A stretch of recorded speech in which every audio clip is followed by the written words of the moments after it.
सरसकट मराठा कुणबी प्रमाणपत्राला कोकणातील मराठा समाजाचा विरोध. कोकणातील मराठे कुणबी प्रमाणपत्र घेणार नाहीत, कोकणातील मराठा समाजाची भूमिका. मुंबईत आज 10 ठिकाणी स्वच्छता अभियान राबवण्यात येणार. स्वच्छता अभियानाच्या माध्यमातून मुंबईच्या कानाकोपऱ्याची साफसफाई केली जाणार. शिंदेंच्या हस्ते गेटवे पासून अभियानाला प्रारंभ होणार. पुण्यात भीमा कोरेगावमध्ये शौर्य दिनाच्या पार्श्वभूमीवर विजयस्तंभाला आकर्षक सजावट. 4.5 टन फुलांचा वापर करत विजयस्तंभ सजवण्याचं काम सुरू. ठाण्यात समूह पुनर्विकास योजनेतील आणखी एका प्रकल्पाचा श्रीगणेशा. वागळे इस्टेट रोड क्रमांक 22 मध्ये प्रकल्पाची सुरुवात. मुख्यमंत्री शिंदेंच्या हस्ते प्रकल्पाचा शुभारंभ.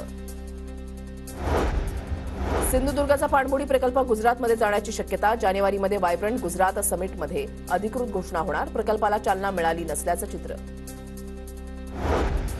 नाफेड एनसीसीएफ मार्फत कांद्याच्या खरेदीमध्ये घोटाळा. शेतकऱ्यांचा आरोप. खरेदीची उच्चस्तरीय चौकशी करत दोषींवर कठोर कारवाई करा. शेतकऱ्यांचं पंतप्रधान मोदींना निवेदन. गोंदियामध्ये आज पोलिसांची नाकाबंदी. दंगा नियंत्रण दामिनी पथकं सुद्धा सुरक्षेसाठी सज्ज. नागरिकांनी शांतता बाळगण्याचं पोलिसांचं आवाहन. गोव्याच्या मिरामार समुद्रकिनाऱ्यावर पर्यटकांची गर्दी. नववर्षाच्या स्वागतासाठी पर्यटक मोठ्या संख्येनं गोव्यामध्ये दाखल. नागपूर मेट्रोकडून प्रवाशांना शेअर रिक्षाची सुविधा. सोमवारपासून प्रवाशांसाठी सुरू होणार मेट्रो स्टेशनपर्यंत शेअर रिक्षा.